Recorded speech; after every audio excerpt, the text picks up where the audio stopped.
Our modern Western culture places little to no value on the power of our nightly dreams to inspire, shift, and reorganize our lives.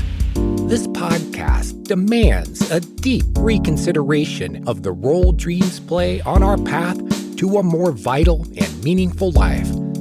The following is living proof of the life-affirming power of dreams to affect a change and redirect the trajectory of our inner and outer lives. These are the dreams that shape us.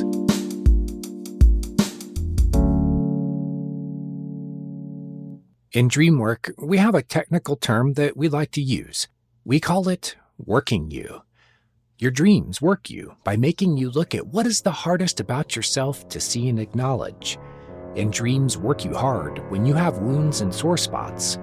Oh yeah, you'll revisit those places inside you night after night until they are healed. Healing is the theme of this episode of the Dreams That Shape Us podcast. And on the operating table, we have my co-host, Steve Ernenwine. Over a period of years, he had a number of dreams that helped him understand a deep wounding experience. It wasn't an intentional wound, but as you'll hear as we talk about those dreams, his father's lack of support when he needed it most plunged a knife into his heart. But what we are about to discuss is less about the wound and more about the healing. It's about becoming a better person, about the deepening of relationships and the calling of initiation into adulthood and maturity. I have witnessed Steve's healing during these past several years as he answered the call and worked through his wounding experience.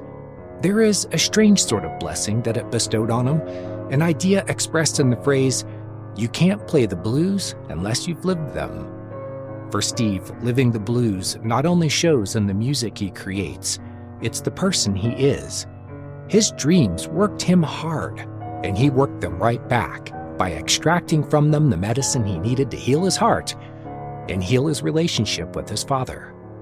I'm your co-host, J.M. DeVord, and here's our conversation. We hope you learn from it how your dreams can help you heal too. So I guess this is where I can start. It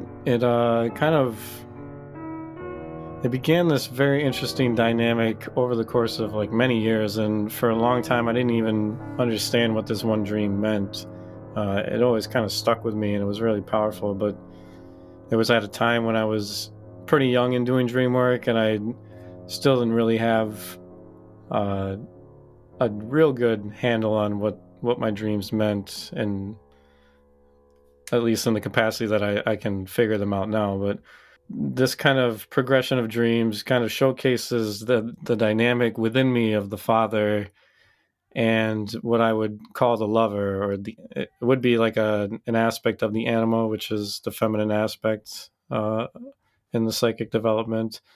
So it's back in 2009, I had this really very hard dream. So the dream went, I was at a woman's apartment, and it was clear that there was a courtship that was going on here. And she was just amazingly beautiful, and she was a singer-songwriter, and I believe I understood her to be Sting's daughter in the dream, was Coco. And around the time of this dream, she had put out an album in real life, and I was kind of really digging it and digging her whole style. And so I had a dream that she was in it, and I'm just kind of in awe of her in the dream. She just has that energy, and anytime you have a dream with the lover Anima kind of access, those dreams are always so potent. And so I'm looking at her, and she's beautiful and gorgeous, and she asked me if she could play me a song, and she sits down and she plays me a song. And it's the first time that I noticed that there's something really weird with her eyes. And she gets finished playing, and she turns around and looks at me, and she doesn't have any eyes. They're just they're sewn shut.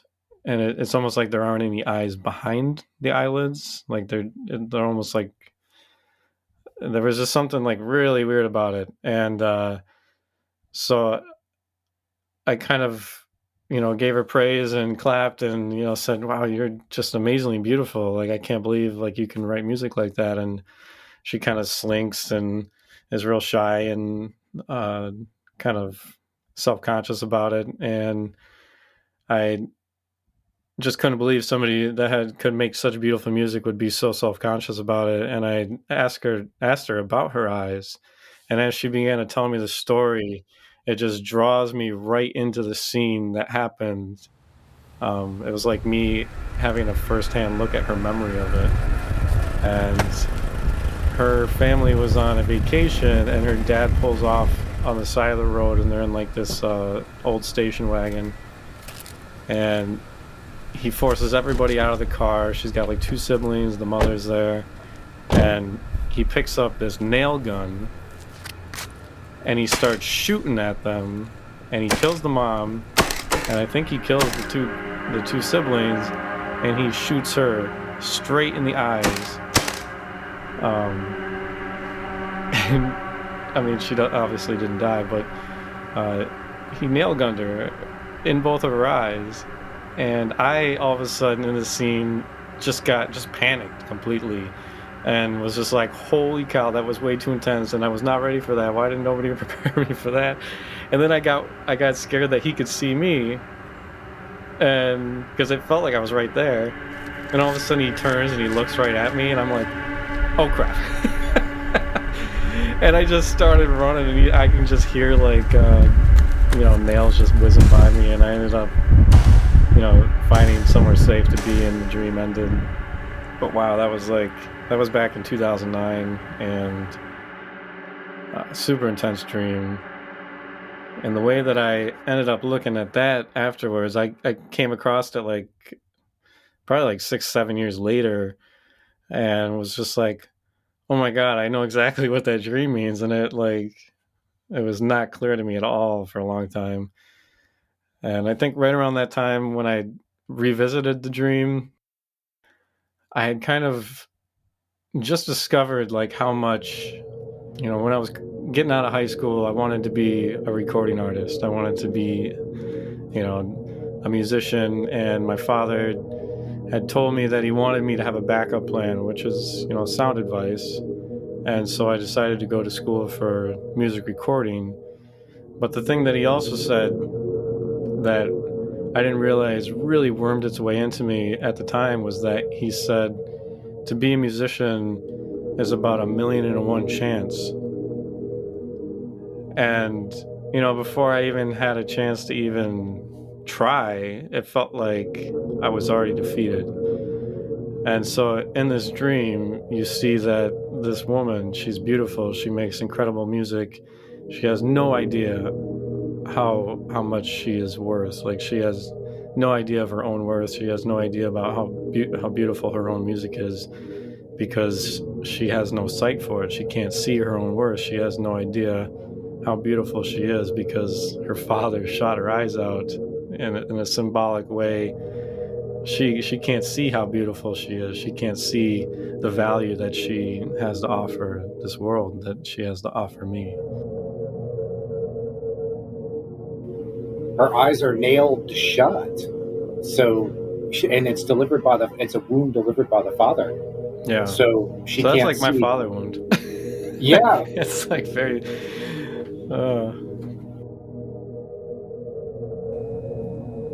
Through the editing of this episode, I had a couple more epiphanies about what this dream held for me. And the first big one was that the father in this dream who enacts the father wound is named Sting. Like, what? And so the image of like being stung and having that poison like infiltrating your body, it was like, whoa. What a crazy parallel for the whole idea of father wound.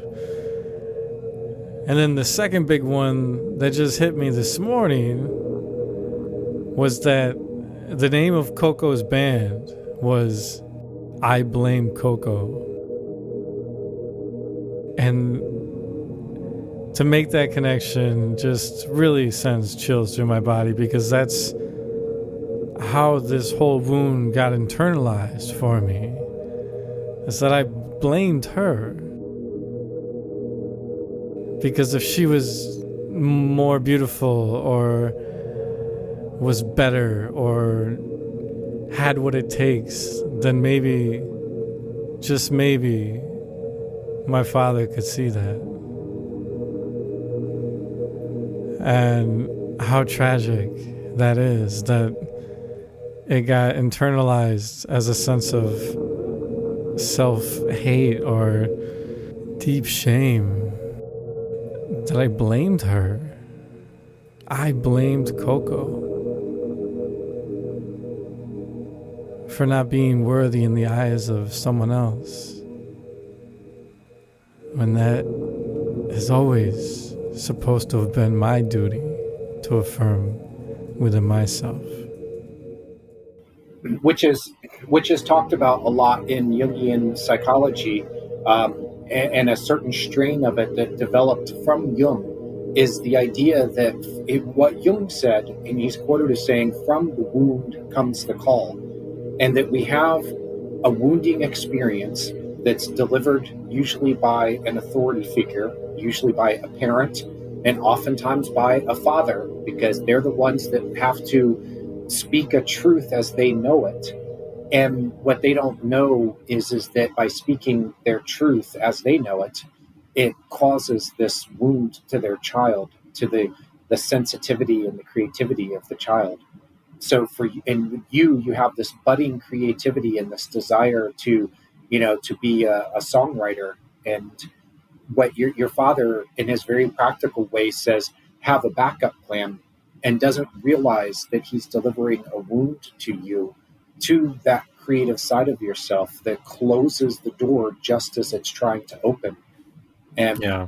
so this is when we refer to the father wound, this is something that is an almost universal experience, where there is some way that a parent, well, in one way, they don't live up to your expectations, but two, something that they do or say, or both, ends up causing a wound in you that becomes your call to initiation. When Jung says from the wound comes the call is to healing and to initiation. And it's initiation into your own adulthood, because you have to deal with that wound. And the wound turns you inside of yourself. It makes you find out what is really in there, because it's hurt. And those pain signals coming to the ego can't be ignored. And a lot of times people can go through, if they don't have that pain, they can go through their lives without ever discovering what is really inside of them. So there is a blessing to it, but it begins as a wound. Yeah, because I would say that, I don't, he didn't mean any harm by it. I know he didn't. That's definitely not the way that I internalized it.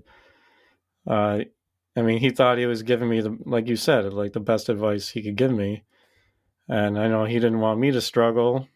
And it's just crazy because, like what else you just said. I mean, I wanted him to validate me so badly that when he just delivered me that one line, it sank in so deep, because I wanted him to affirm my worth. I didn't want to have to see it for myself. And so you almost see that again in this dream of, this is my duty to have to find that within myself. And that's what I've long thought about this whole experience, is that, had daddy just, loved me the way that I wanted him to all along, then I wouldn't have had to do it for myself. And so, I mean, it is such a gift, and the journey that has unfolded through it, and, the healing journey that I've been on, and the initiatory journey I've been on, has been so amazing to be able to find my own worth. And if I can get there, and I can, stand in that place and truly honor that beauty, then man, what a gift. That's it's an amazing gift. So the wound becomes a gift, but Yeah, it absolutely. becomes a gift because of what you do with it. There are Right. some people that turns them into a three-legged horse, and that they can't really get anywhere in their life because they're wounded, and it's a kind of a shaming that goes on. They feel ashamed, so they're in this very low energy that keeps them stuck wherever they are. But if you can work through that and realize that there is a blessing in the wound that makes you find within yourself something that is lacking, then it becomes a blessing, and you grow that other leg, and you're then able to really move forward with strength and swiftness and grace in your own life.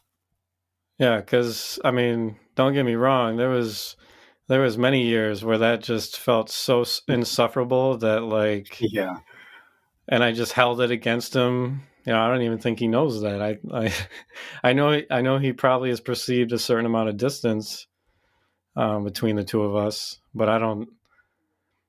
I've never actually called him out on it. I've never actually had a conversation with him about it, and uh, I don't think he has any even real recognition, that that was the case. And so I'm just stewing over here, and wrestling with my own worth issues. And so yeah, I mean, it was a long, hard fought process, and I have more dreams to share about how I fully overcame this whole issue. And really cool story. But to kind of go a little further with this progression of this dream, in 2018, I had a dream, and I'm pretty sure this is almost like where I came back into contact with this dream with Coco, because you'll find out in a minute, it's like it points you right back at it in this really, really deeply felt way.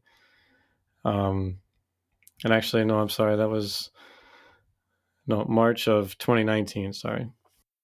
So in this dream, I am in the Death Star, and I'm being given a tour, and this woman is leading me around, and she takes me into Darth Vader's chamber. Oh, And I mean, it looks exactly like what you would imagine in the Death Star. It's just all metal everywhere. It's all very sterile, very clean and shiny. And she brings me into Darth Vader's chamber, and right in the center of his room is this amazing metallic throne of sorts. And the woman explains that if Vader sits in this chair, then through either just the Force, or there's some kind of like notion of he has some kind of power that he can wield that will allow him to contact his daughter anywhere in the universe that she might be. And as she starts to talk about that, this incredibly heartbreaking, like, visual and kind of notion comes through, where you could sense and feel that he has sat there so many times and wanted to reach out to Leia and to just tell her how beautiful and how wonderful and how great she is. But the more time that goes by, the harder it is to make that initial step. And the more time that goes by that he doesn't make that step, the more he hates himself for it. And there's just like this insane dynamic of like this powerful emotional experience of the Shadow Father wanting to reach out to his daughter, which is why it connects me back to that other dream, where he wants to give that validation. He wants to now at this point, affirm to her that she has been more beautiful than he can even say all along. And it's just this amazingly heartbreaking and beautiful moment of feeling that fatherliness, wanting to reach out.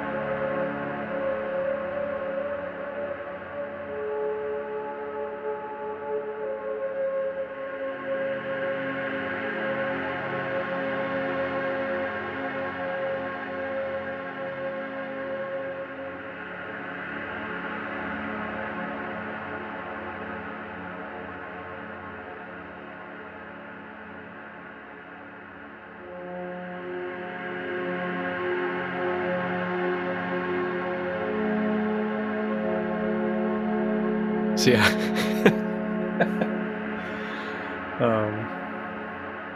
Yeah, what do you think about that dream? Dude, I'm sitting here thinking you dreamed up the new Star Wars, the one with Rey.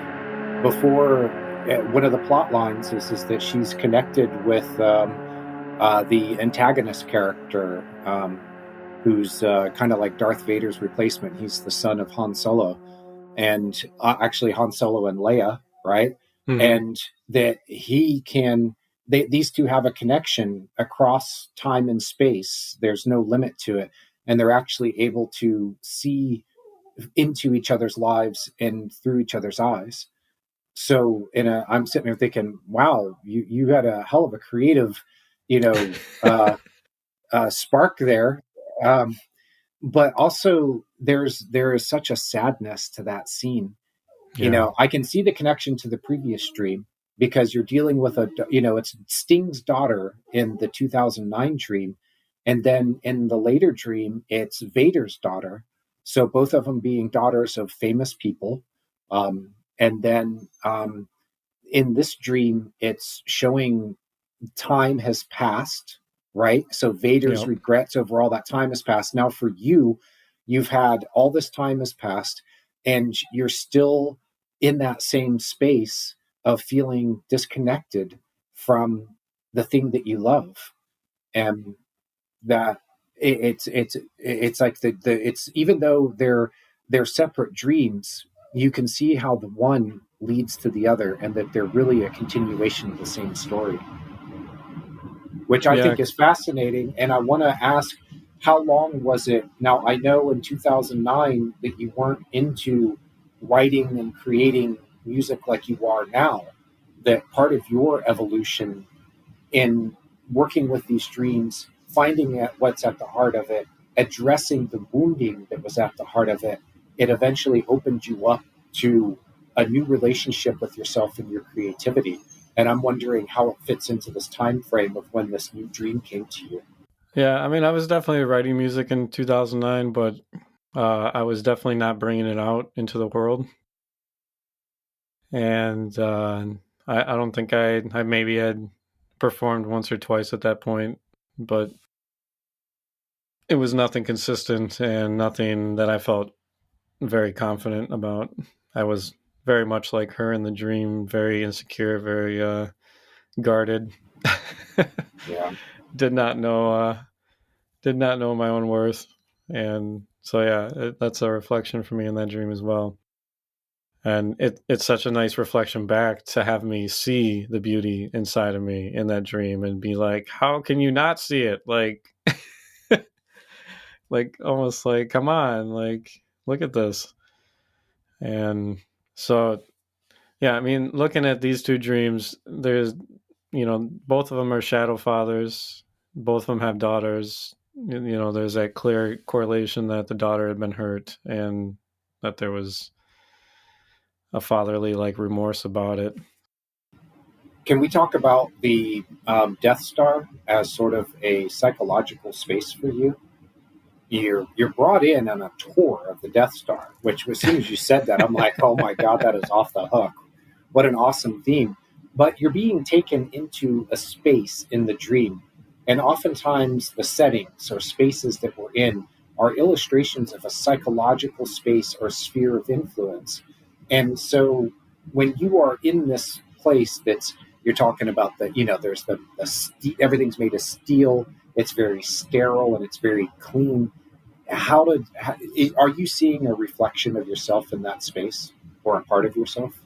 Well, all right. So there's one final dream. There's another dream 2 months later with Leia in it, and I'll share that dream real quick because there's another notion of the Death Star in that one. Okay. And then I'll talk more exclusively about that. I'm glad you said something because yeah, the notion of a Death Star in relation to the father wound is like such a powerful like. I mean, if you look at the star as being like her, like this light within me, this beauty within me, and bringing the death of that, where he sits in the chair and he can be the one that initiates the death of that star. That's like almost bone chilling.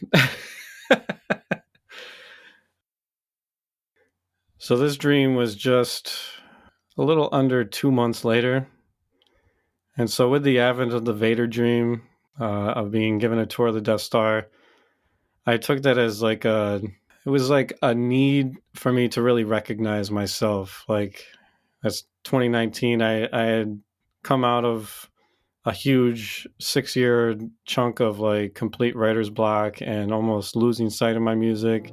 Had created a whole new album in 2017, and this whole new process of my dreams inspiring my music from that point on had happened. And I was in the middle of writing a whole new album, the one that I'm still working on right now.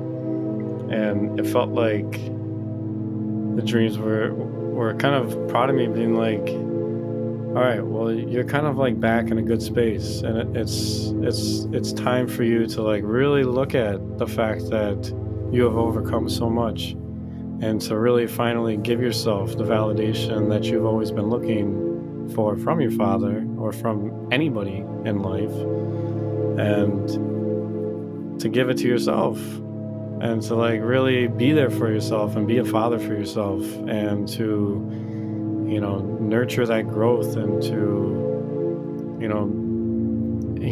use your father within yourself as like a cheerleader, like to keep you on task, and to help you navigate whatever. I don't know, it's kind of like a hard thing to explain, but so I kind of started that process. And so 2 months later, I have this dream that I entitled Han and Leia's Introduction.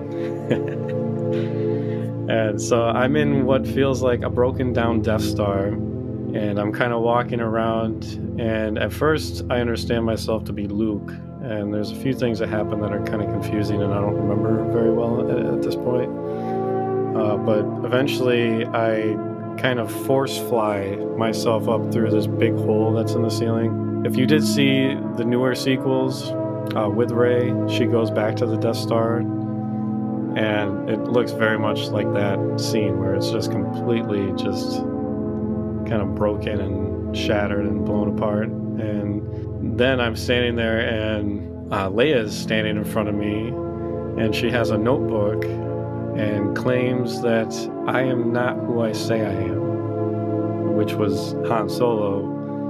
But for a moment, I'm shown an image of myself in the mirror, and I see myself as a droid.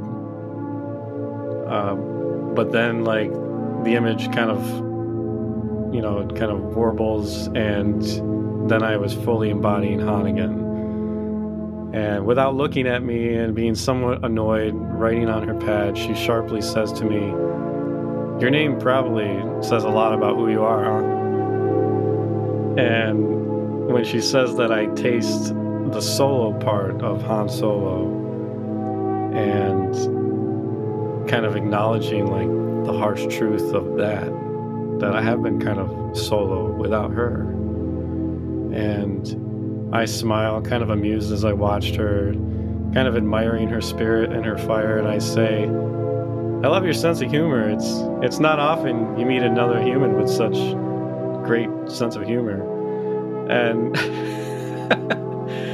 and like, she had no humor in her tone at all, and I said it in that kind of Han way of like being kind of gruff but charmy, and was hoping that the charm would work on her and soften her, and it did actually work. And she looks up at me, finally she looks up at me, and we have this like amazing moment of like truly seeing each other, and it feels like that first defining moment of a love story.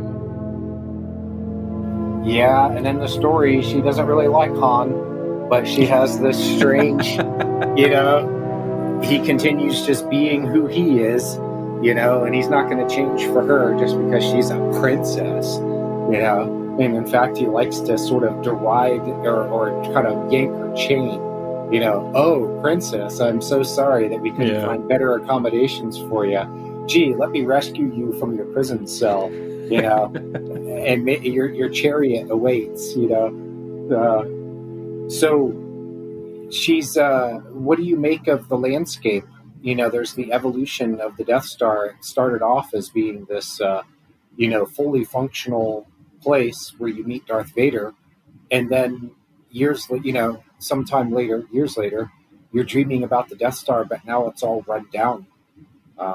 What do you make of that as a metaphor for a space inside of you? Well, I think it's so interesting that you do have the tour of the perfectly assembled Death Star, and then 2 months later, you have a completely different image of it being completely just blown up and shattered. And I guess, really looking at those two images side by side, it's like it is like this massive death and rebirth, almost, of like that expression of the father where we saw with the Vader dream of everything looking so well put together. I don't know. I guess in some regards it feels like that the father wound, if we're looking at this as an image of the father wound, that whole relationship, that whole dynamic was fully in place. It was fully operational, and it was still out there wreaking havoc, essentially. And there wasn't any remorse yet. There wasn't that connection to the daughter had not happened yet. And in my waking life, when I, recognized that and began doing the work to reconcile that relationship, here just 2 months later, we see the Death Star completely destroyed, as if the Death Star would be a symbol of the father wound, that the killing of the light within one's self, being kind of like ground zero of this wound, then I could see the complete destruction of that and her being there. It to me, it's like such a powerful image of like the new beginning, like out of the ashes of that whole dynamic that had been playing out for so long. And now here she is. She's in that wound space, coming back out of it, and she's gauging me to see, are you who you say you are? Because I don't think you are. And are you ready? are you truly ready to to take care of me and to honor me and to partner with me? And you've been solo for so long. You haven't. Who the hell are you? Like, you've never showed up. And just like, I don't know. And then there's such like a hope at the end where I'm able to get her to look at me, and the two of us lock eyes, and we see each other. And I think that's like, it felt redeeming. It felt like there was a chance that I could do this, that I could, and that she might be willing, to bend as well. And so, yeah, to me, it feels like such a powerful psychic moment of kind of coming out of the rubble of that wound and starting anew from that place. And I think it's just so special that there is that initiation of a new relationship out of that wound, that there's a new place that we can grow from there. And there's reservation on her side, obviously, which continues even now today, with me continuing to try to figure out exactly how that place within me needs love. And relationships are such a dynamic thing, that my relationship with her since then, that's spring of 2019, is still very much playing out now. It's only 2 years later, and I'm good about it and not good about it. I'm still a human being. It's been a very interesting process of learning her love language, and how do you dance with her. And sometimes I feel like I have no idea how to truly own up to my responsibility of taking care of her. And at other times I feel like me and her are like right there with each other. So it's such an interesting experience. Well, and I think there's a hint of that in when she shows you your reflection and you're a droid. And a droid is one who follows patterns. And so it's like saying that if you're in your old patterns, then this is who you are. But if Wow. you're in your new patterns, then you're a partner and we can dance. Um, so I'm seeing that reflected also in the dream content. Yeah, absolutely, man. Yeah, thank you for pointing that out. That's huge because yeah, that feels right on for me. That gave me chills all through my body. Just that picture, you know, I mean, dreams are so, they can say so much with one image, and the image is packed full of information. So, as a symbol, it says so much. It's a picture that says 1,000 words or more. And in that picture of you, she showing you your reflection in the mirror, and you're a droid. That, I mean, it says so much. It's a beautiful metaphor. Hmm. And you've also brought up something else in the discussion is that this relationship is one that is going to continue to challenge you, that you don't just reach a point where you can sort of sit back on your laurels, you know, where everything is on autopilot. And in fact, when you do go on autopilot, you fall back into your pattern behaviors, which then takes you away from her. So there is a continual and daily challenge to rise to the occasion, to show up for yourself and for her, and to meet the challenges as they arise. Otherwise, you lose contact with her. And what does she represent to you, Steve? Well, the way that the anima, and especially when she postures as the lover, uh, to me, the way that she has showed up in many dreams that has made it pretty poignantly clear that uh, that lover energy is so deeply tied to my kind of creative fire, or like, yeah, it's essentially that feeling inside of me that has never let the music dream die, that wants so deeply for me to realize my true potential with it in this life. And I mean, that's kind of why in the Coco dream, that's why she appears like that.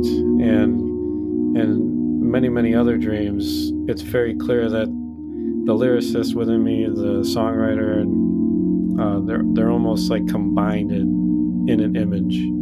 It's been so wild and so hard. I mean, you think that your greatest calling would be something that is easy for you to want to step into, but it's been so hard for me to like give myself over to her completely, and to just trust, and to, you know, brave the kind of vulnerability that it takes to be a musician. And you know, because if you're going to really connect with people, you have to be completely vulnerable, and you have to, you know, say the truest things that you could ever say for it to really connect with anybody. And to have to get up on stage and to give it your all. I mean, there's so many different ways that being a musician, you have to step so fully out of your comfort zone. And it's something that I want so badly to do, but at the same time, I fear it so immensely. And so it's been this amazing, incredibly hard, like, journey to truly step fully into, you know, my true beauty. And it's reflected in so many dreams, and most of which you've heard here tonight already.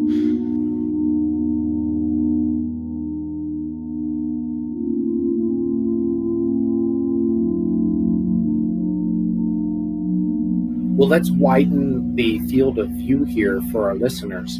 When you're talking about her, for you personally, she's creativity and self-expression. And for you, it manifests specifically through your music, through writing the songs, creating the melodies and all the aspects of the music, delivering it, following through with all the work that it takes to record and mix and write and do all that stuff. But what we're really talking about, if I could say it this way, is speaking your truth.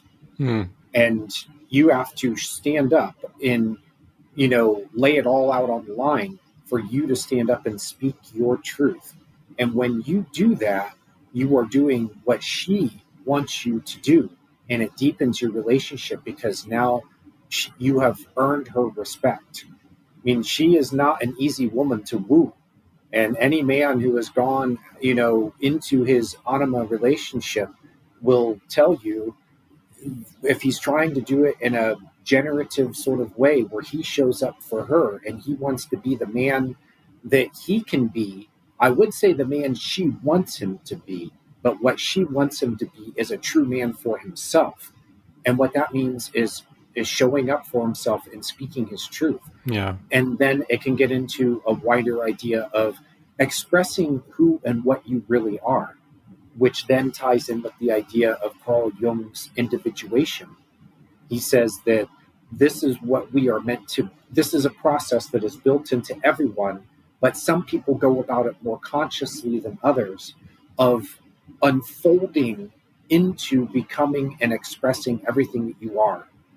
And so when you do that, and you do it in a conscious sort of way, you are, one, quickening the process, and two, is you are earning her respect, because now she can open up and deliver more to you of what she is, which is really what you are. Right. She's, what you are is projected onto her. And I think this is a beautiful way that the psyche, over thousands of generations of our species, has created a story within everyone that leads them to discovering who they really are, by giving them something that they want to love more than anything else. That when you have touch with the anima, and for ladies, it's called animus for you. It's just the other side of who you are. It's the unconscious underside. The counterpart to your conscious personality is the opposite gender and built into you. And nature has built this thing into us to teach us how to love ourselves. And not just to teach us, but to give us the driving passion and motivation to make it happen, to overcome any obstacle to get to that place, which I think is fascinating, because you're learning to love yourself. Yeah. So that's the wider field here. Speaking your truth. It's not just creativity, but creativity is expression. Expression is speaking your truth. Speaking your truth is being true to who you are as a person, and being true to who you are as a person makes you a complete and whole person. Yeah, I would absolutely agree with that. Yeah, because I mean, even though the majority of the dreams that I've had with her are kind of trying to promote me to, lean more fully into my creativity and stuff like that, I would have to agree with you. It is more of like, she's almost like the embodiment of the deepest aspects of me, or like the deepest aspects of my soul. And I think she's been highlighting these areas so heavily because those are the parts of me that I resist giving myself over so fully. And they're the ones that need the most work, and they need the most prodding to get me to really see, like, beyond a reasonable, like, beyond a sliver of a doubt, that, God, if you could only figure this out, Steve, if you could somehow find a way to, like, give yourself so completely to yourself, you would, these worth issues and everything would go away, because you would know your worth, because you would be in complete relationship with yourself. And kind of what I was hinting at earlier, like, as you develop your manhood and your dreams are helping you, guide you through this process of becoming a man, or however you want to look at that, coming into relationship with her is so intense, because I mean, even with just these couple of dreams that I shared, I mean, you can see the kind of work that a man needs to do.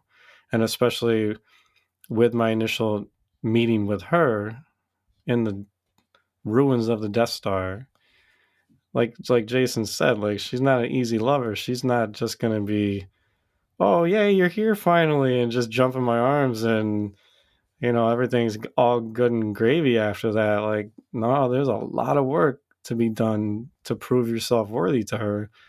And the way that you do that is you become the man that you're meant to be, because she'll accept nothing less. She really will. Yeah. And it breaks the inertia, which Jung talks about as being built into us, and that the sort of the dark side and challenging side of life is necessary because humans have this tendency to become complacent and inert. And we need something that is going to be the foot in our butt to get us moving. Because without it, we may not do the hard work that makes us really discover who and what we are. So we need something that pushes us to our limits and beyond. And and it does it in a way um, that is not sort of the harshly patriarchal way, which would be like boot camp. Oh yeah, sure, you can be pushed to your limits and beyond in service to, the dark patriarchy. But instead, this is in the service of, what's that four-letter word again, Steve? Soul. Yeah, man. Soul, man. Love, Yeah, I like how you found a different way of expressing the same idea, soul and love. And so this is what you're finding within yourself. But at the same time, you're also developing yourself as a man and doing it in a way that is, toward manhood and developing your masculinity. So as you develop as a man, you are also developing your feminine aspects. Both are developing an equal relationship to each other. Yeah. But really what we're talking about are patterns of thought, feeling, and behavior that shape who we are as people. And this is the Dreams That Shape Us podcast. So this does all tie together in the theme of what we are trying to do and show how dreams shape us. Your dreams have given you these stories for you to work within the framework, for you to understand yourself better, to heal your wounds, to get past issues that were holding you back, and then to beautifully reflect the progress that you'd made. And Steve, to give you the reward, which is the most satisfying relationship. I mean, you've got Princess Leia, dude. I mean,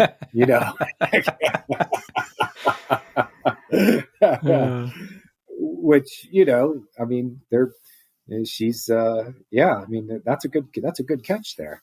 But also, as you've gone through this process, it has made you a better husband for your wife, or we'll call her your wife. I don't know if you two are actually married, but you have a baby together and you live together. Mm-hmm. It's made you a better father. It has definitely opened up your creativity. And I don't know if there's anything else you want to add to the list, but I just wanted to throw this in there to show you just shared 3 dreams with us over a span of time that has shown your evolution in through the relationship that you have with these sides of yourself that are taking form as dream characters. And they're all you. And the relationship that you have with them is your relationship with yourself. And the evolution of that relationship in your dream world is at least reflects the evolution of your relationship with yourself. Yeah. 100%. Wow, man. It's very wild. It's been such a journey, dude. Yeah.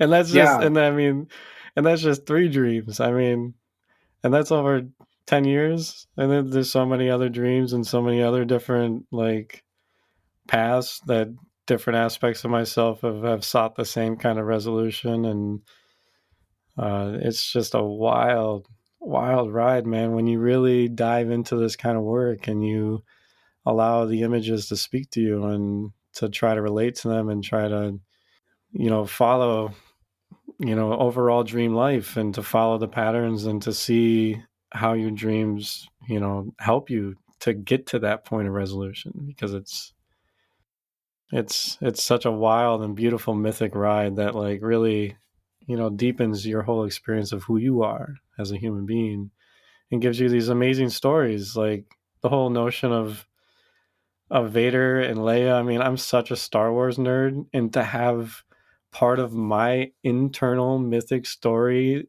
locked in with that movie and a narrative, it's not even a real narrative with the movie, but it's it deepens my connection to that whole universe of, you know, the whole saga of Star Wars. And I mean, that just makes me giddy with excitement that that story could be part of my story now in my own way. And it's just like so cool to be able, you know, to have this kind of stuff available to you every night. And I mean, for me personally, you know, you could talk about stuff that you're overcoming, but if you have, I mean, dreams are so powerful and they're so vivid and they're so, you know, visual and so haunting and so deeply layered. I mean, you can just peel all of these dreams right down to the bone, and there's so much richness there than me just saying, yeah, my dad said I had a 1 in a million chance, and you know, 10 years later I kind of finally got over it. You know what I mean? Like, yeah, where's the drama and excitement there? You know, if this is a dinner story, everyone's asleep. I You know, know, or man.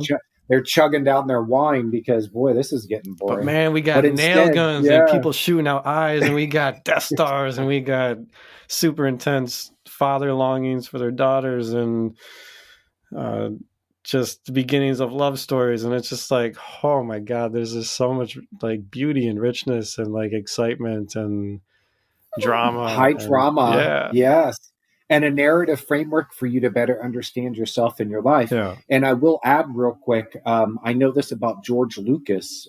He was a fan of Joseph Campbell, who is the famous mythologist who learned a lot from Carl Jung about how to relate psychology to the development of the psyche, and found in those mythological stories were actually allegories for our own inner lives and development. So, our natural tendency of the psyche is to tell us stories that are mythological because they want us to expand our scope of how we understand ourselves and our lives. It's not just, you know, going from A to B to C. You know, it's not just this oh ho hum story. It is a drama. It is your life. It is your narrative. You are creating the story that is you. And it wants you to view it in these mythological terms.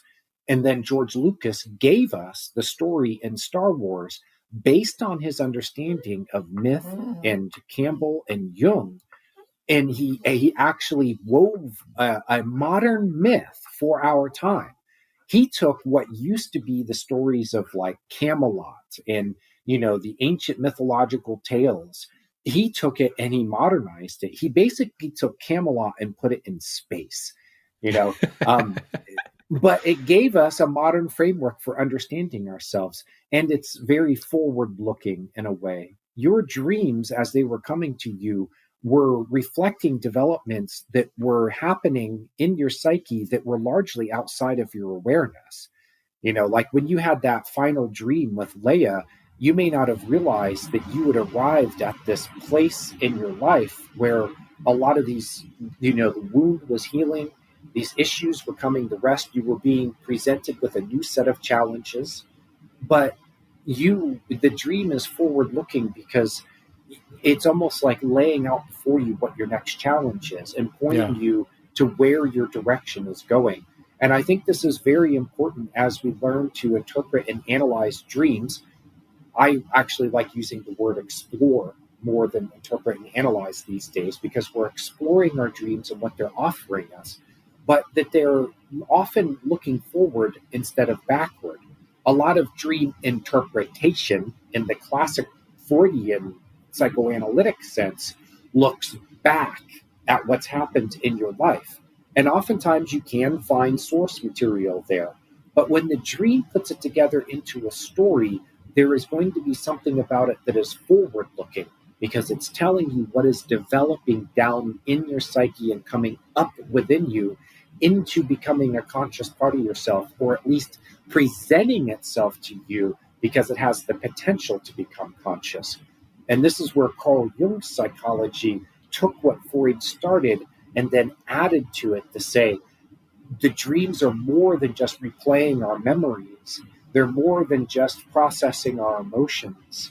They're more than just reflections of what have happened in our lives, even more than what is happening presently in our lives.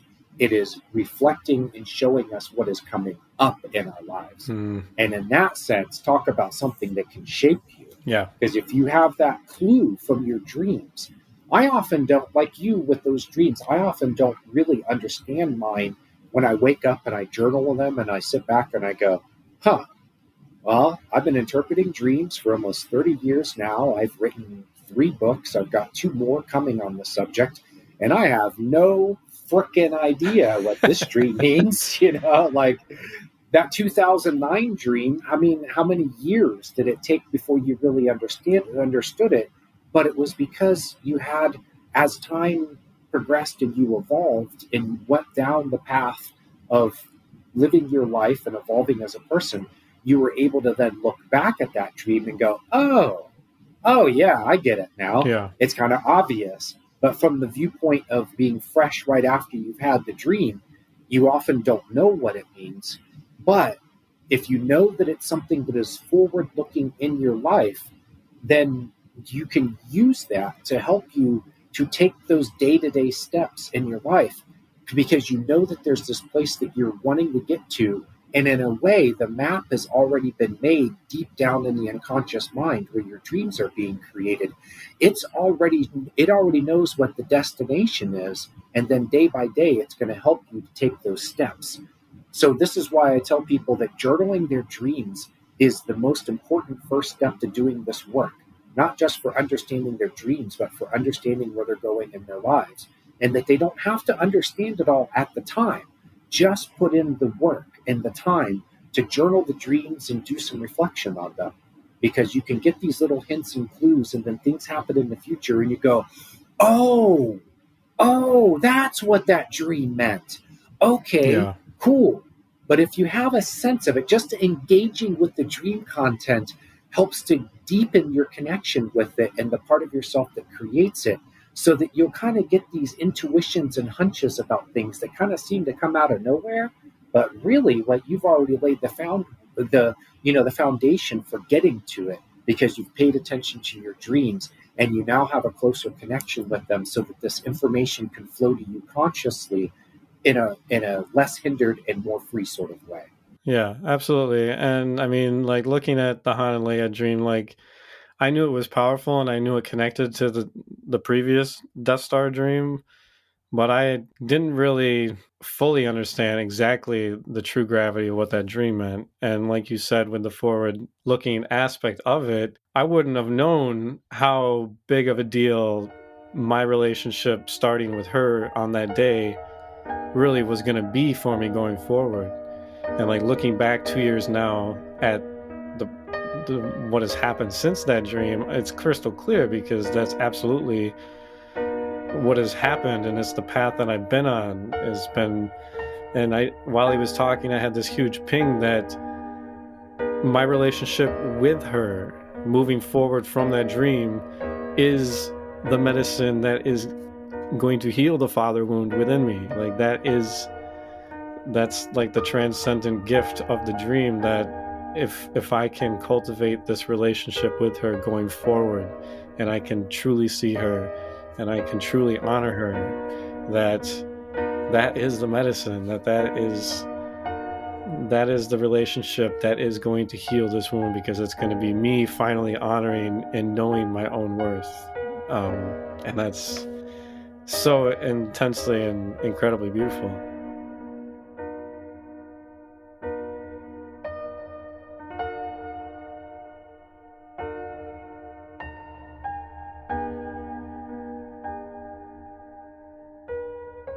So yeah, I think to round out the conversation here, I'll just give you guys what I believe is like kind of the full resolution of this father wound issue for me, and it's such like a really beautiful story. And so the Han and Leia dream we left off was May of 2019, and things were pretty good for the most part, but there's still a lot of work to do there. The Death Star is completely demolished, so that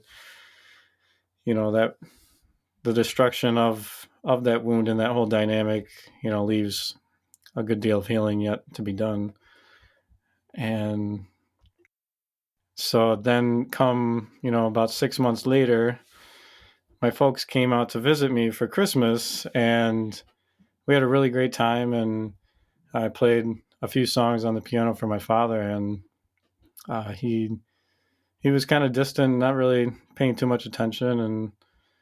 And at the end of one of the songs I played, which was just a completely improvised piece of music, and it was, arguably, in my own opinion, quite nice and beautiful. And instead of saying, "Oh, that was great, that was really cool, you just know how to think those things up on your own, huh?" He said something like, and I'm sure to his credit, again, wasn't anything he meant any offense by, but he said something like, "You ever learn how to play anybody else's music?" Whoa, I can see how that could be misunderstood. Yeah, and I took it in stride in the moment, but after they had left, like a week later, it was still like kind of churning inside of me, and I'm just kind of like, God, it just rubbed that wound so perfectly for me, of just like, kind of like, this to me, like, my music is one of the most important things that I cherish about myself and that makes me special. And uh, to not really feel seen in that way, like we've talked about before, where I want his validation so bad, and for whatever reason I can't deliver myself the same kind of validation that I feel like he would deliver me if he ever did. And so yeah, it kind of was just like worming into me so hard. And I had a dream right on like the first week of January. I had two dreams in that one night. In one dream, I'm walking through a neighborhood and I stop at this one house, and there's some pull that I feel like I need to go inside of that house, but it's completely decrepit, looks kind of methy, and I have no care at all in the entire world to even care to step foot in there, because it feels so terrifying. And so there's just something about it that's spooky. But I feel like I need to go in there, but I don't want to. And so that was one dream. And then a follow-up dream that I had that same morning. It's like a snowy country landscape, and I find myself in front of this house that I knew I had to go into also, and it kind of had the same similar kind of vibe to it. And this time I actually go in, and when I go inside, there isn't much of anything in there except for this older man who I understood to be a father. And immediately upon seeing him, all I wanted to do was to fight him and to take him down. And it just, like, I don't know, it was one of those dreams where you're pounding into the dream character, and it's just like doing nothing. You like have like these flimsy little wrists, and all of your best tries are just completely worthless. And he kind of just stands back at me, and he looks at me with this look that says, you little shit, get it over with, or get over it. Oh, It was basically, the first house that I didn't want to go into. It was because there was still this issue and this father wound that I didn't want to have to enter into it. I didn't want to have to face it. And then you see the second dream is like, I don't want to have to deal with it. I don't want to have to fess up to it, or like even own it. So I'm just trying to beat the hell out of this wound. And I'm just like, it's not my father in it, because it's not about him. It's about this issue that I have with this wound. That's how I look at it. And so yeah, it just like became so highlighted for me. And I had a really hard day that day, and I had brought up this whole issue to Erica, and she's heard this. I mean, this has been an ongoing issue that I've tried to work through. And finally, I mean, she like really snapped at me that day, and I just couldn't believe how hard she was coming down on me. And she just basically said, when the hell are you just going to finally get over this? and you do all this work and you spend all this time and you don't seem to get very far. And what the hell, man? Like, when the hell are you actually going to get over this? And I like just broke apart. I was I was in such like a tender place, and she just leaned into me so hard, and I'm glad for it, because it really made me like really look at it. And essentially what I realized is that the last 6 months or so since the other dreams, I had realized that that father wound was a big issue as far as me being able to see my own worth. And I was still struggling that whole time period up to this point of like, why is it still affecting me so much? Like, after they left Christmas that week, and it was still like right there, so present, and I'm like, why can I not get over this? Like, and basically what I realized is that I put my father on this pedestal, like above me, where his opinion and how I perceive he feels about me, because my perception of how he feels about me is way wrong, because of that wound. And so he has power over me still, and it's not so much, it's like perceived power. And so I still care more about what his opinion is of me than I care about my own opinion of me. And I had always known that he had this weird, like, that his opinion mattered way more to me, and I could never understand like why I couldn't get around that, and why I couldn't ever dismantle that. And like I said, it's not even his opinion, it's like it's my perceived like internalized feelings about how he feels about me, which are skewed because they're not true. I mean, it's just how I internalized it. And if I were to ever have an honest conversation with him about it, he probably would have been like, you've seriously been dealing with this for this long? I'm sorry. Like, if you had maybe said something, I could have cleared that up for you a long time ago, but right? I mean, Yeah. It's ridiculous that I spent so much of my adult life fighting this. But that's the victim. Yeah. The victim holds on to the things, the wounds that they perceive. And, it was a real wound for you, but you did hold on to it for a while and you made it your own. So now you're not dealing so much with your father anymore. You're dealing with the internalized image of him, which then shows in the dream as this father character who is not really your father. And he delivers a message, you're beating on him. And then what does he say to you? Will you just get this over with? Yeah. And then what does your wife say to you? Let's get this over with, or figure your shit out, essentially. Yeah. Which is then what Erica said to you. Yeah, exactly. And that's why I pressed it even harder, and it just like, wow. Oh my God, dude, it just worked me so good. And when I finally realized that dynamic, that I had given him more power than I have over my own feelings about myself, and I saw it more as a power dynamic, I was able to kind of dethrone him and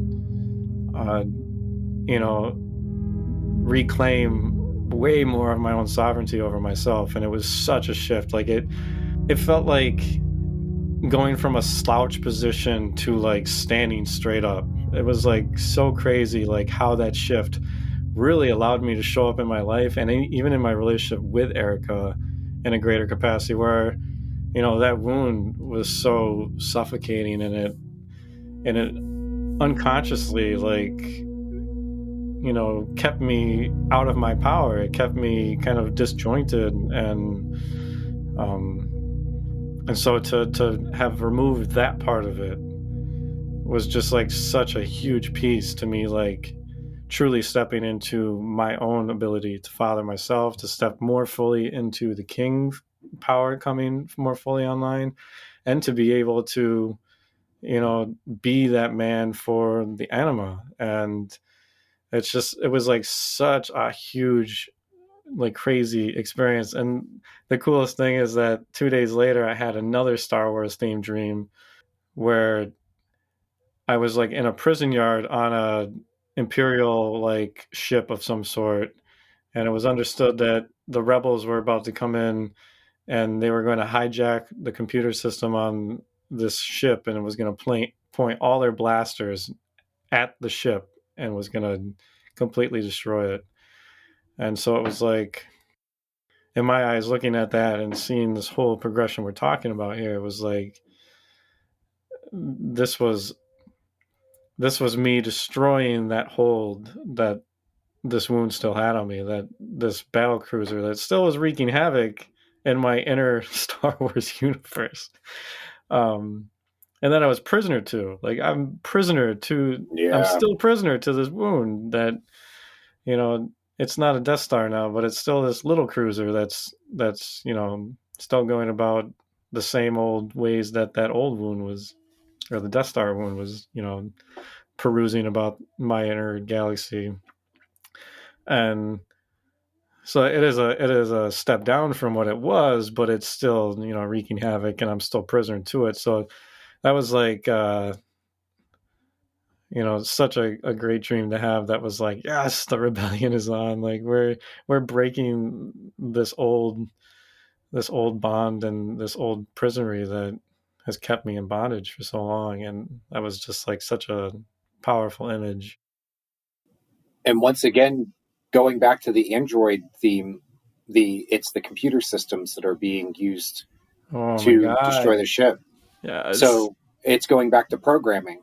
Yes. And you're in destroying the program. Yeah. Destroying the program, which is rewriting the script of you that had made you feel like a victim and had disempowered you. You are now changing the program by destroying the old one. Yeah, absolutely. Really cool.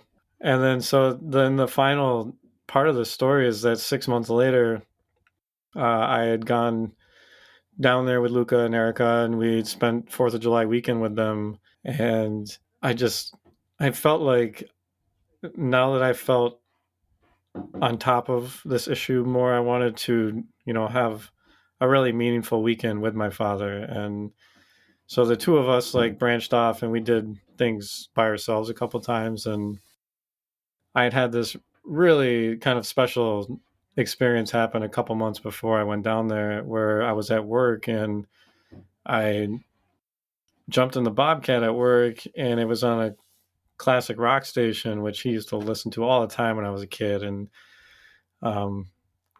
whatever the first song was that was playing, it kind of hooked me in. I was like, well, maybe I'll just listen to this all day and I can feel like I'm hanging out with Dad. And so I listened to it all day, and I just was so blown away with how music just triggers memory, and memories that I haven't crossed my mind in so long. Like certain lines of lyrics and certain songs in general, like would just trigger these crazy memories of me driving around with him as a kid. And by the end of the day, I was just aghast that it was like, music was chiefly like the only way that I really saw fully into my father in an emotional way. And like he's a very kind and very open-hearted man, but he's kind of quiet about his inner world, and like most men his age. And music was like the way, as a young kid, that I had like a very vivid look of like my father, and like based on how intense he would say certain lines, or like if it was a really deep and introspective song, he would just like trail off in the car, and you would know that whatever that song was triggering for him was like taking him somewhere. And there was just so many different ways that I as a kid was able to see how music like deeply affected him. And I know when I became a music, it became clear that day that watching him and the way that music touched him and moved him and revealed this vaulted man to me so poignantly, that day I realized was a big reason that I create the depth of music that I do, because I want the music that I create to touch someone like that and to reveal themselves to themselves through it. And so when I went down there, we took a walk and walked the dogs, and I relayed that epiphany that I had to him, and it just rocked both of us right in the chest. And I mean, there wasn't much said about it. I mean, he looked at me like, wow, thank you. And there was such a sincerity, and it felt like if he even said one more word that he would have just totally broken down. And that like touched me in a way that I wasn't expecting. Like I wasn't expecting him to be as touched by that as he was. And you could tell just with that simple thing that like changed so much about us, because I feel like I mean, I haven't confirmed this with him, but I feel like maybe he hasn't really understood my aspirations and yearnings to be a musician, because he doesn't know how to relate to it. And I feel like in that moment, that's how we were able to relate to each other. And I mean, what a beautiful way to bridge that bond. I mean, it's so beautiful. I just it means so much to me. And so we had that moment, and then at the end of the weekend, I have a song that I recorded for this album that I'm almost done with, that is essentially a song written to him and my mother from the point of view of me becoming a father and understanding what it means to be a parent. And it's kind of like a reconciliatory song to both of them, of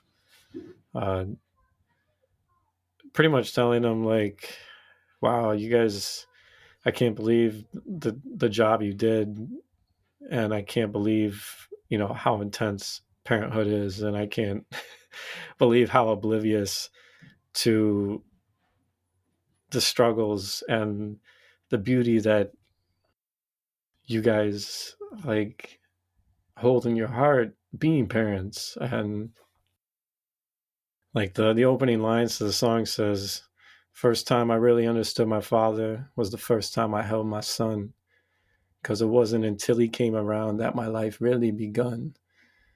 And it's just, so I played that song for him that weekend. And well, I guess backing up just a few paces, I played him a bunch of other songs that I had written and recorded up to that point. And I mean, mostly it's hip hop, right? So that's another reason why my father probably doesn't really understand it, because he's not a hip hop fan. I mean, he's not going to be able to relate to the music the way that I would hope for, you know, because it's just music that he doesn't understand. And the fact that my music is becoming a fusion of hip hop and singer songwriter music, I feel like he was able to really understand it deeper this time around. And we went on another walk together, and first thing right off the bat, when we got outside together, he just squared right up with me and he said, I'm just really blown away with, you know, how far your music has come. Wow. And wow. Oh my God. And he's like, and your voice, like your singing voice is just so, I can't even believe like how much work you've done on that. And it was just so validating. And like, that was it. Like we went back to just talking about other things, because I like needed time to process that. And I was like, oh my God, it's the moment I've been waiting for my whole life. And it was just like so huge. And so the next day I had played them the song for the two of them. And that's like probably one of only 3 or 4 times I've seen that man cry. And we just, the three of us had just like the most beautiful and like healing moment together. And that was really, really quite something. And on the drive home they live down in Texas. They're about to move there or move away from there, but that's where they've been the last couple of years. And we were driving home, and we saw a rainbow on our way home, and it just like felt like such a beautiful sign of, you know, some serious healing that happened for me and my family. The circle completes. Yeah, man. You have a synchronistic confirmation of it with what the world shows you. of a process that's reflecting what happened to you internally, where you started with this wound that your father gave to you by not validating your desire when you expressed it to, to be a musician and a singer and a songwriter. It gives you this wound that then drives you deep into yourself, that then becomes an inspiration and source for the music that you write. And the music then becomes the thing that completes the circle and heals the wound when you play it for your father. Yeah, Wow, man. man. Yeah. Boy, Hollywood couldn't write a better ending. I mean, Yeah, and I mean, me and his relationship since then, I mean, it's like we both see each other like so much more fully. And it's just, I'm so happy for it.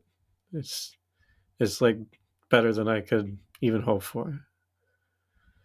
So yeah, it's been such a crazy, crazy ride, man. well, you've given us a series of dreams that show a complete story that takes a major chapter of your life, and beginning, middle, and end, you have a complete story there. And this narrative is it expresses so much of who you are, where you've been, what you've been through, and how it all comes together in you now. I think it's the power of dreams to shape us, brother. You've given us a great example of that from your own life, and shown a lot of willingness to be vulnerable at the same time by sharing this with me and with our listeners. This gets back into what Anima takes us to as men, is to be, to show our feelings, to Yeah. allow ourselves to be vulnerable, to be sensitive. So you see the parallel of you developing on one side in your masculinity, and a parallel process.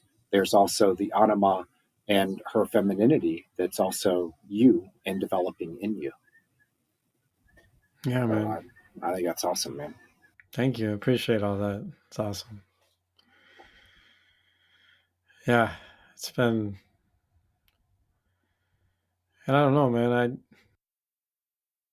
This conversation has been revealing, and just realizing and almost like really recognizing the whole process coming to fruition. Like I've known it, and in some regards, but to really like look at it and to talk about it, the complete picture here tonight, it just really like sinks it home, like just how beautiful of a story, and like just the amazing amount of dreams and life situations and stuff that had to arise to get me here.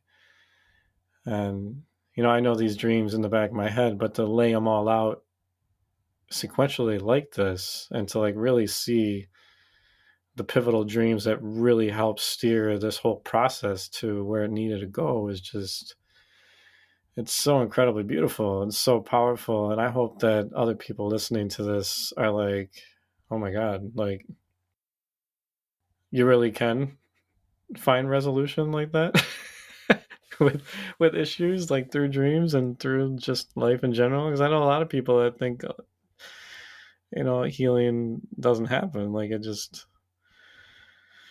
So yeah, man, it's just, if you're willing to go there and you're willing to just keep working at it. I mean, that wound was just terrorizing me, and I didn't know how to deal with it most days, but I wanted to heal it. And so that willingness to go there and to keep throwing myself against it, and it wasn't a fast thing at all. I mean, we're talking over a decade, 15 years of dream work to get there. And so it's not like a, dream work is definitely not a quick fix thing, but it definitely it shows you the path, and it will lead you there. And a lot of that 15 years wasn't completely me doing this consciously. So if you're already in the throes of doing this kind of work and you use your dreams to help you find your way, then obviously, this doesn't have to take so long. But it took the time that was needed for you. Yeah. There was more that needed to happen for you to make all these pieces come together, and they will come together in their own time. But Jung says that when we consciously engage with our dreams, then we speed up the process of individuation, the process of healing, the process of integration, and that it's going to happen in its own time, in its own way. But you can make things happen faster and more complete and better through this conscious engaging with the dreams. And you can also see, even if you don't understand all the symbolism and you don't know dream interpretation and analysis and all the different ways you can go about it, you can simply engage with these stories. Mm-hmm. I mean, the lessons and the morals and the things that you are being shown about yourself and your life are right there in the dream content. You just have to be able to step back from it. What is the Death Star? Well, it's a place inside of me that's killing me. Yeah. Okay, that's a simple idea. What is Darth Vader? Well, he's that, tragic part of me that also has all of this tremendous energy and potential in it. And if I can work within that narrative framework and understand myself through the narrative framework, and everybody can do that because we understand stories, inherently, we understand stories. And so the dream is presenting a narrative to you, presenting a story to you, you engage with it. And then that's what brings about the magic out of that. You don't have to necessarily analyze anything. You just need to engage with the story and see the ways that it parallels yourself, especially your feelings and what's going on in your inner world. Well, thank you, Jason, for having this conversation with me. I'm just really kind of blown away with kind of like what I just said earlier, just of laying this all out and seeing it so much more crystal clearly by having to actually try to explain it. And so thank you. I really appreciate you helping me to once again, like, really give me, I mean, every time we talk about dreams, it's amazing because we're pretty damn similar when it comes to most things. But I mean, you have your own expertise on certain things, and the way you look at things is obviously, different than I do. And you always like bring up just the perfect thing that like connects that extra dot that I hadn't done yet. So always appreciate you, brother. I'm honored, man. Honored. We have a synergy that has really been healing and expansive for both of us as we get a chance to talk about our dreams and talk with other people about their dreams. It works really well. So you are my partner and my brother in the dream, as I like to say. Yeah, man.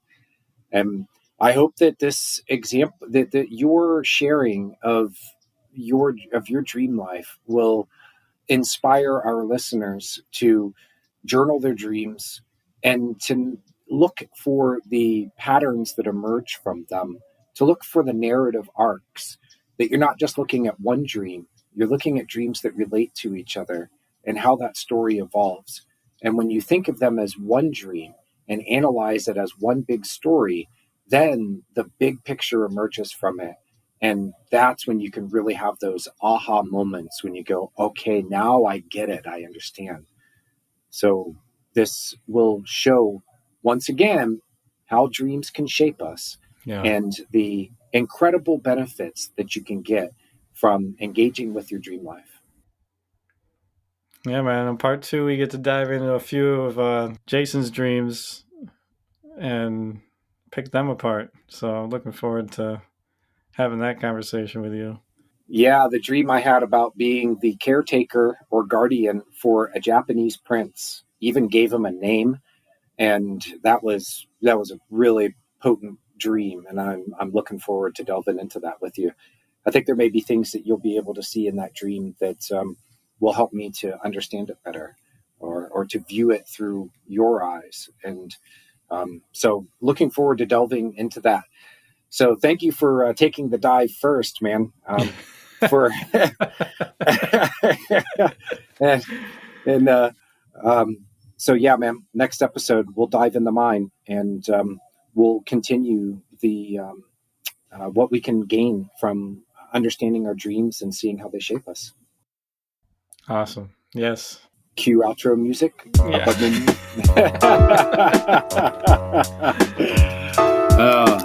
Wow, man.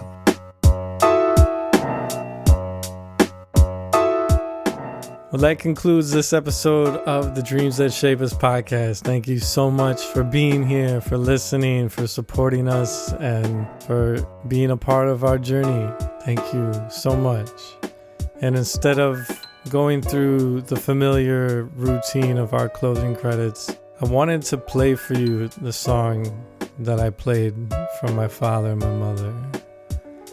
It's a beautiful song, and I think it would be the most perfect way to end this story. So to introduce the song, it was inspired by a dream, so I'll share the dream real quick. I have only a patchy memory, and I did not actually write it down. I only wrote down the title of the song that was given to me in the dream, because I guess I thought I would just remember this one, and I must not have had time to write it down in full. But what I believe is how it started was that I was in a doctor's office having an exchange with a doctor, and that scene eventually transitions into me being in a hallway of some sort, and a dream character walks past me and he sings the words, "I've got so much love for you." And it was so simple and so short, but the feeling that swelled in his words when he said that just felt so wholesome and so kind of redeeming and just beautiful. It was just really beautiful. And when I went to work on a song entitled "I Got So Much Love for You," this is what just fell right out of me.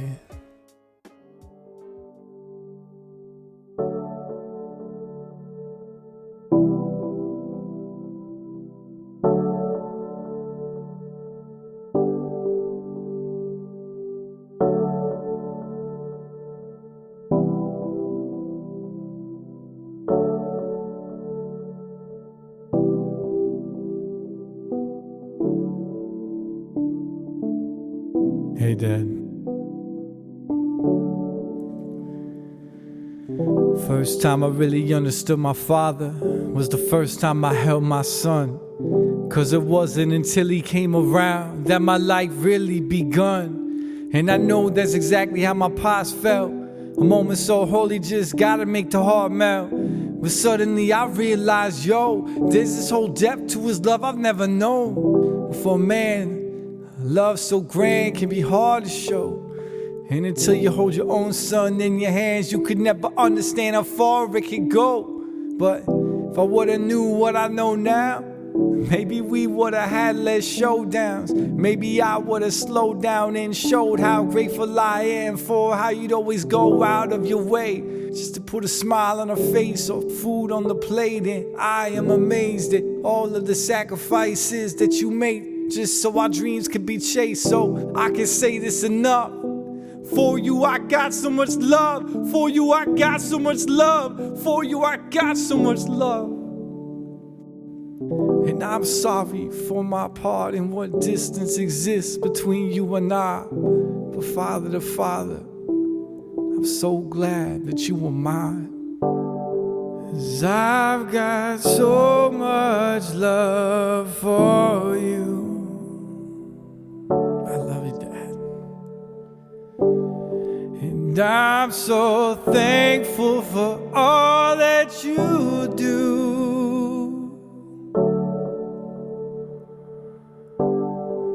And I've got so much love for you. I I'm so thankful for all that you do. So true.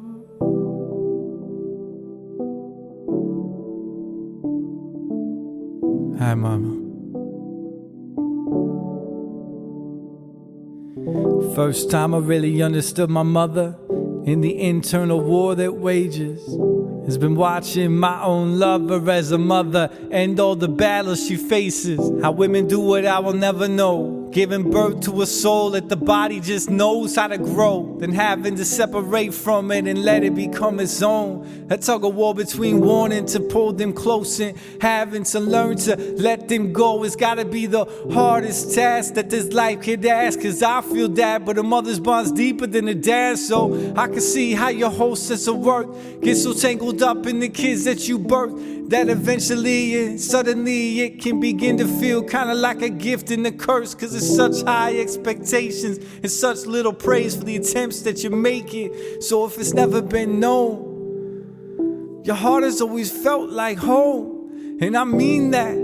And I hope you can receive that, cause I know I added scars to your worth and had a tendency to make it harder and worse. So I'm sorry for everywhere within your heart that it hurts. That is my fault, cause I love you.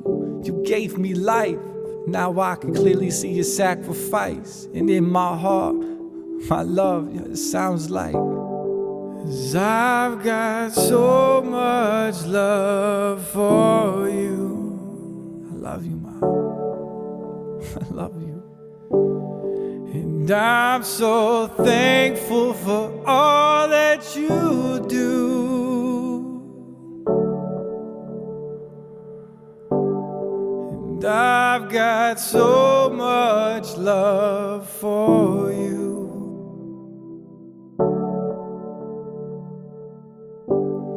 And I'm so thankful for all that you